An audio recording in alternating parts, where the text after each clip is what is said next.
The current situation on YouTube, this dispute between Mazza and Crowder, what everyone is calling Voxpocalypse, very much reminds me of one of the hardest judgments I ever had rendered when I was an attorney.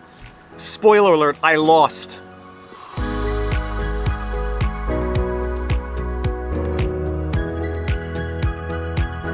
For those of you who don't know me, I am Viva Frei, a Montreal litigator turned YouTuber. I do these things called vlogs, VLAWGS, where we break down and analyze, you know, the song and dance. For those of you who are unaware of what's going on YouTube, go look it up yourself because I'm not going to summarize it right now, except to say that there was some dispute between a Vox reporter named Mazza and a YouTube channel named Crowder. The channel's called Louder with Crowder or something like that. I only knew these two people by names prior to this dispute, but apparently there was some sort of ongoing Twitter war, insult war between the two of them, and Crowder took a number of jabs at Mazza's sexuality and ethnicity. Apparently the back and forth had been going on for quite some time on various social media platforms, Twitter, YouTube, etc. And Mazza ultimately appealed to YouTube to take action against Crowder, and YouTube apparently updated their terms of service and demonetized and or shut down the channels of hundreds of people on the purported basis of violation of YouTube's terms of service. This brings back memories of one of the most awful judgments that I had ever had rendered in my legal career. I lost the decision, and while I vehemently disagreed with the substance of the judgment, at the end of the day, I could understand it. And the spirit of that judgment is applicable mutatis mutandis to what is going on YouTube today. Let me describe that judgment for you.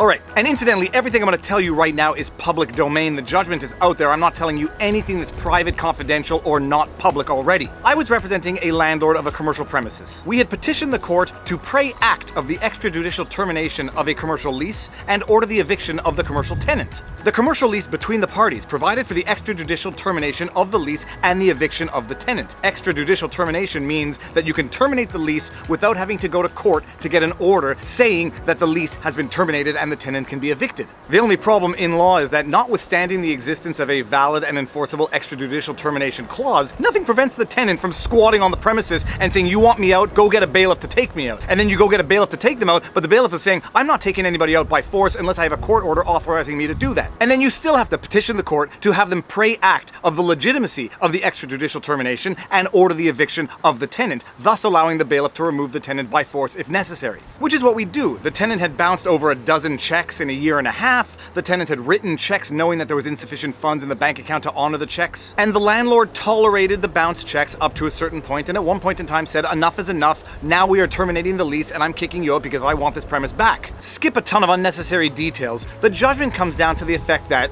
the landlord had accepted so many bounced checks in the past that they could not then come down with an iron hammer as a result of one bounce check to terminate the lease and kick out the tenant. The landlord, by having accepted so many bounce checks without repercussions, had they not created the expectation that the behavior could be tolerated. The arbitrary and severe enforcement of the provisions of the lease given conduct that had been tolerated for an extended period of time, does that not constitute an abuse of right? And as sick as it made me to read the judgment, and although we took it to appeal and the matter was resolved in any event before a judgment on the appeal, the judgment made me sick. It angered me. I thought it was wrong, but I couldn't say that I didn't understand what the judge wrote. And for those of you who have watched a lot of my other videos, I sometimes say that there are two types of corruption. Corruption by outright breaking the law, and corruption by unequal application of the law. Well, that is quite analogous to the concept of injustice. There are two types of injustice. Injustice by breaking the rules, and injustice by unfair application of the rules. And although I disagreed with it, oh, hello, big booby, how you doing? Get over here. 1, 3. Oh, yeah, here he is. He's here.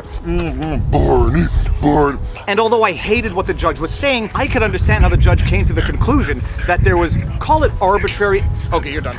Arbitrary application of the rules, the lease, the law between the parties. The tenant argued, I had bounced 18 checks in the past. What was different about this check? There must have been a reason for which the landlord came down with an iron fist of fury on this check. Maybe they wanted to rent out the premises to somebody else. Maybe they had opportunistic reasons for doing it. And the judge agreed. And now when I look at what YouTube is doing on the platform, there is a perceived injustice on the platform that is so apparent that even people without political ideologies are taking offense to it. I've had a number of people tell me on my channel that they don't want to support my channel because they can't condone what YouTube is doing, which some people argue amounts to censorship, political retribution, or arbitrary application of subjective rules for YouTube's personal or economic benefit. Now, I've seen the montage of Crowder's comments vis-a-vis Mazza. They're insulting, they're offensive, in the same way a Lisa Lampanelli roast is insulting and offensive. But Lisa Lampanelli's roasts are still on YouTube.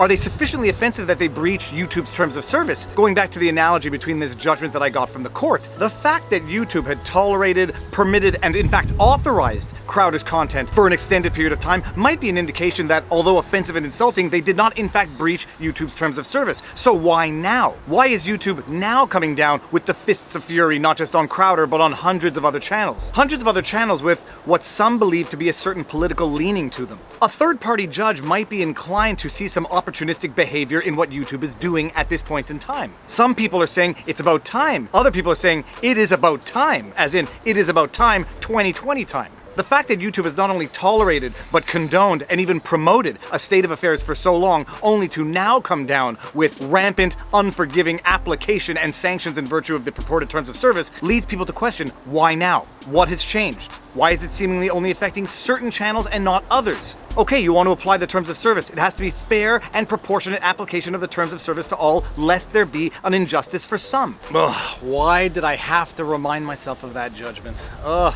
It was the first trial I had ever done on my own. I was so happy with the way it went. I was happy with the depositions. I was happy with the evidence I adduced during the deposition at trial.